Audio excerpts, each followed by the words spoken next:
Welcome to this week's assembly. In the name of the Father, and the Son, and the Holy Spirit. Amen. We praise you, Lord, for our beautiful world. Guide us to be sharing, loving, respectful, and faith-filled people. Help us to follow the example of St. Thomas More and always put you first in our lives. Bless the children, teachers, parents, and families at St. Thomas More. May we remember you, Lord, in everything we do and say. Amen. St. Thomas More, pray for us. St. Mary of the Cross, pray for us.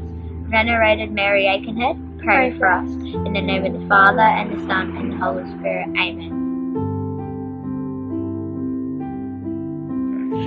This Sunday's Gospel shows us that many of Jesus' followers complained. This teaching is too hard. So he said to them, "Do you want to give up? The words I have spoken to you bring God's life-giving Spirit." But many did not believe, and they turned back.